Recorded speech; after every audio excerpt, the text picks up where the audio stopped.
and biomarkers.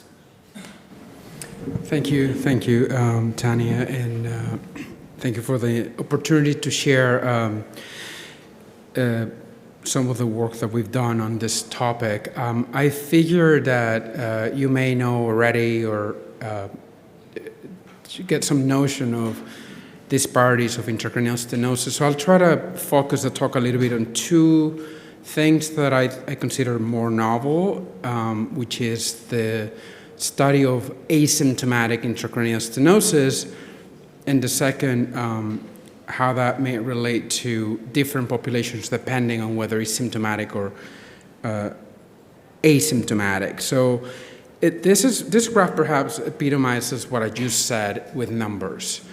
When you look at studies across the world, I think it's very important to understand who is represented in those studies. So when you focus on hospital-based reports of intracranial stenosis or stroke related to intracranial stenosis, we kind of all know that historically ethnic minorities in the US and population from Asia or Asian ancestry have higher prevalence of stroke related to intracranial stenosis, and you can see the bars here, about 35% of all the strokes, and that's an average of about 7 Asian studies, and in Latin America as well.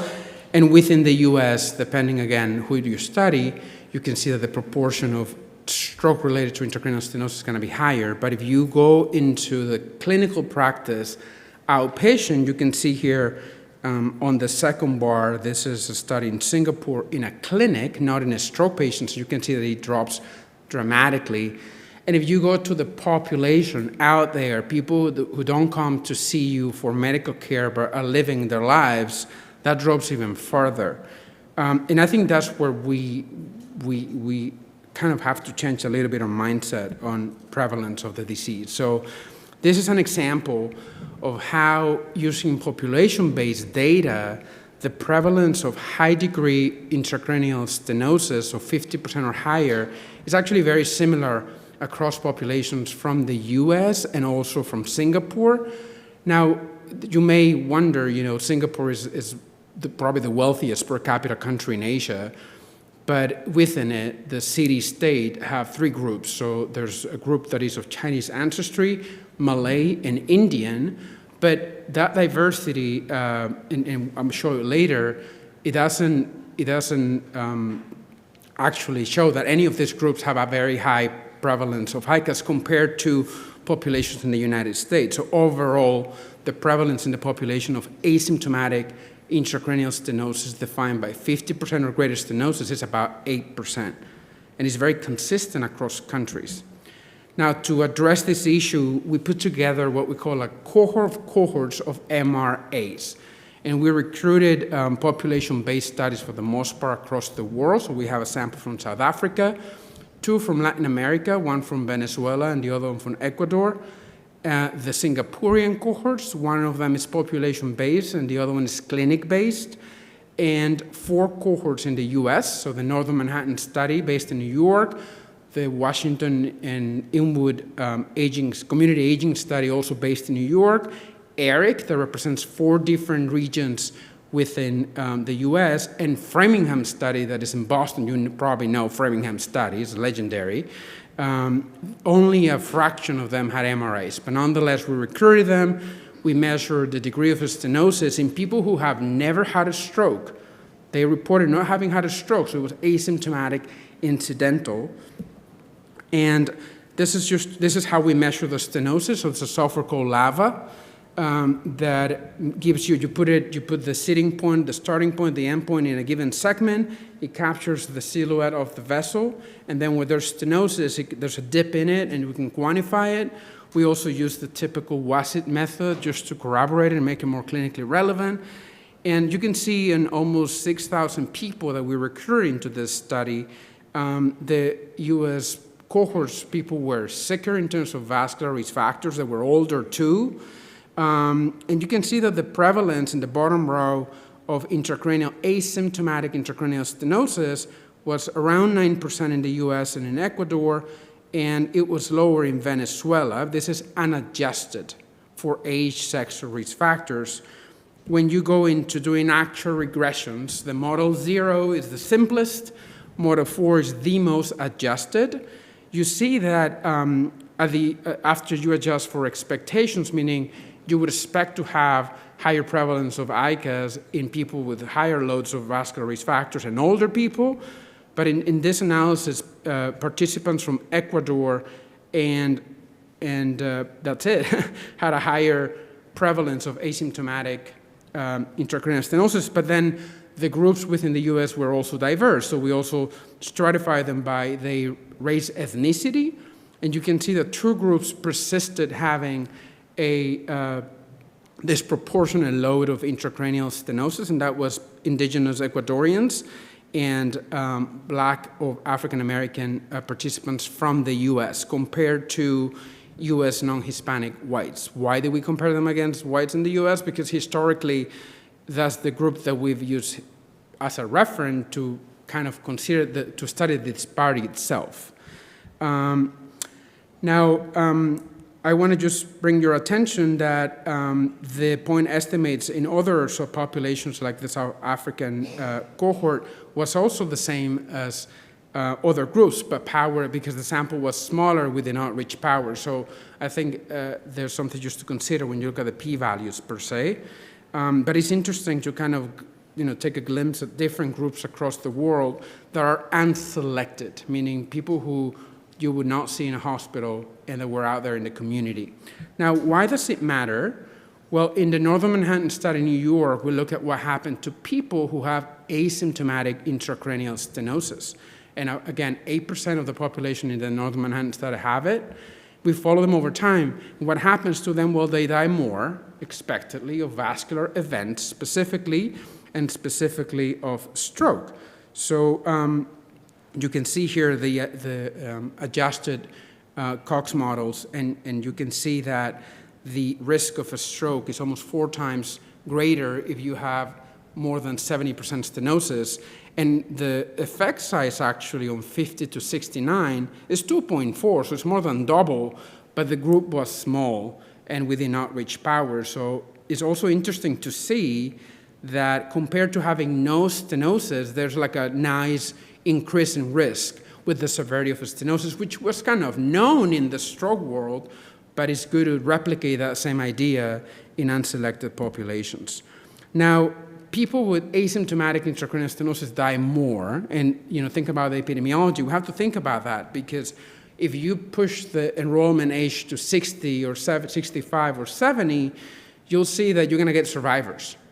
And so, interestingly, in the Northern Manhattan study, we looked at disparities across race, ethnicity, and we did not find any, but if you set up the clock and look at those that were younger than 60, there was a very important disparity. That disparity kind of erased after 60 or after. Again, bringing the idea that older people have made it to 70 and 80, in a way, they are different than people who were 50, who perhaps had a conflicting risk of death. So they don't get to be enrolled in your study. This is just to explain possible etiologies for the disparity that has been reported before. Now, moving a little bit into risk factors, this, I think everyone kind of gets the sense that risk factors are not good.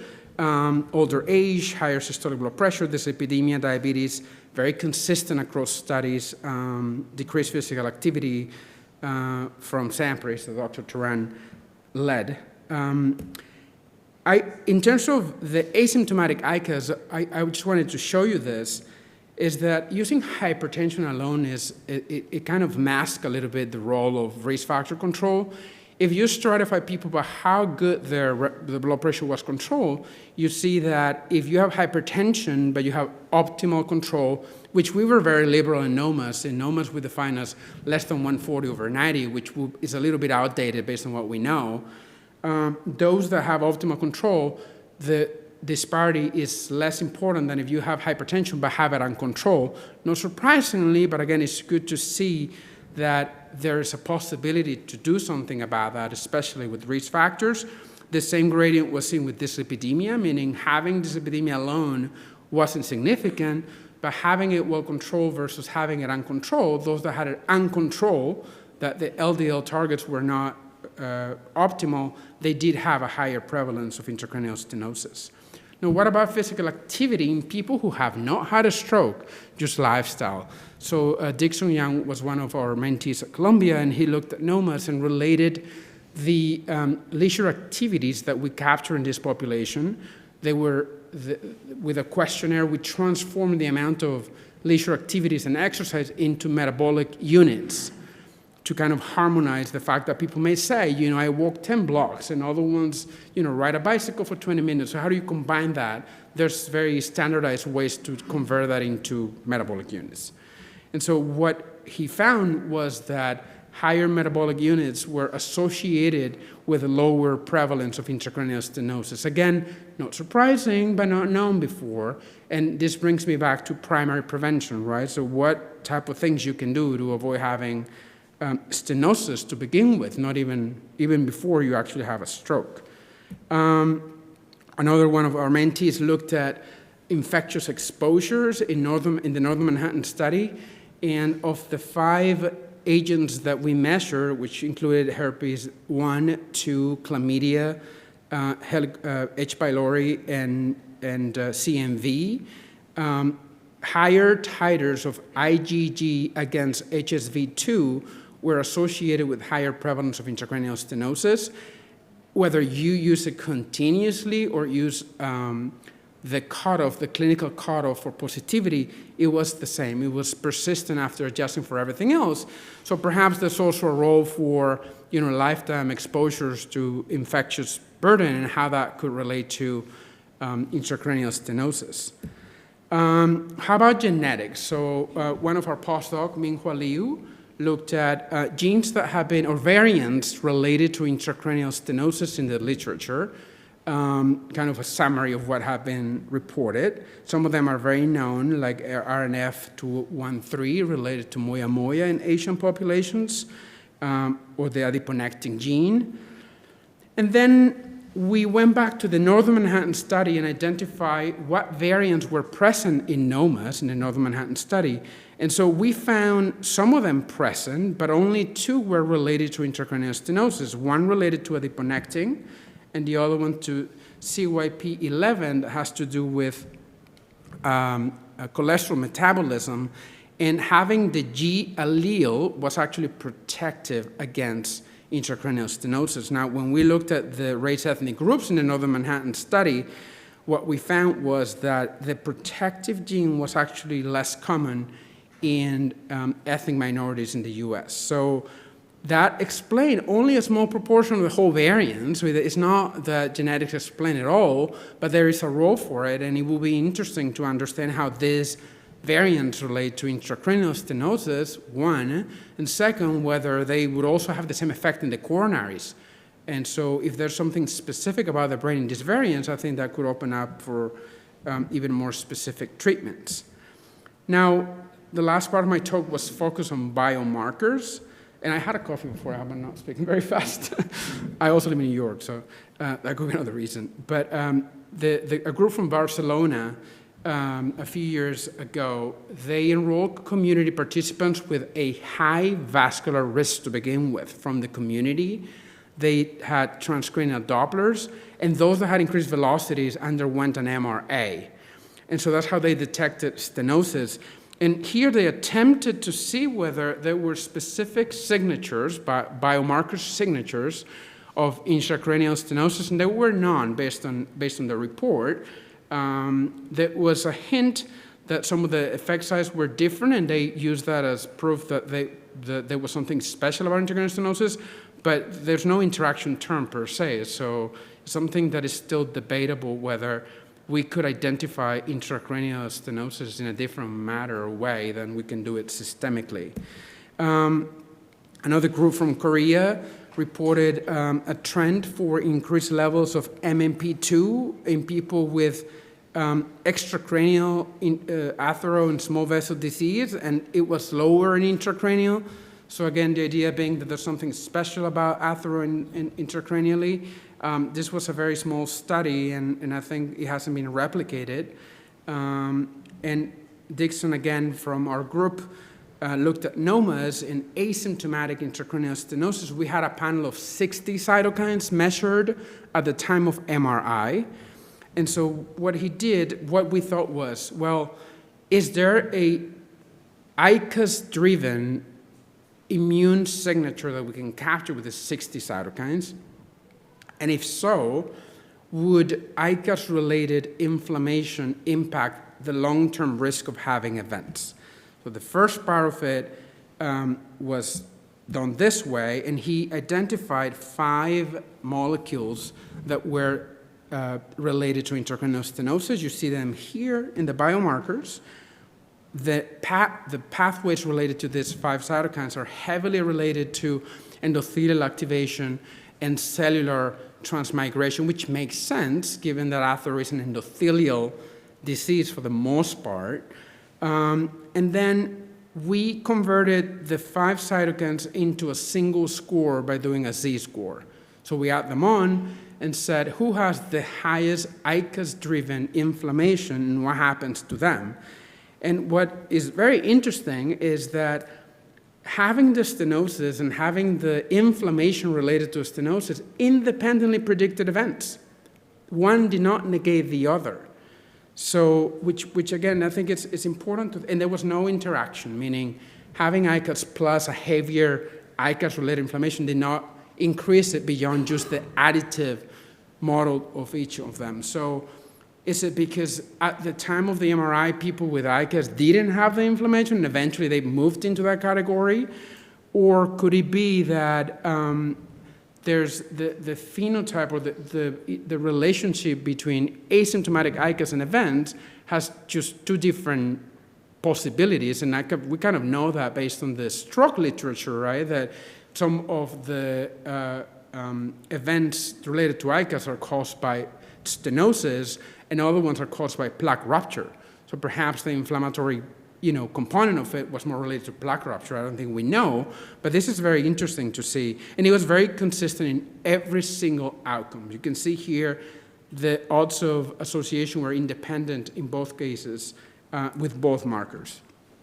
And with that, I'd like to finish, and I think we're going to leave the questions for after. Thank you.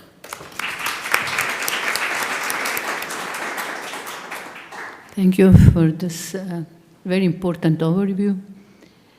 Discussion will be at the end. The next speaker is Pietro Caliandro from Rome, Italy. He's going to talk about the imaging of and follow-up and about the diagnosis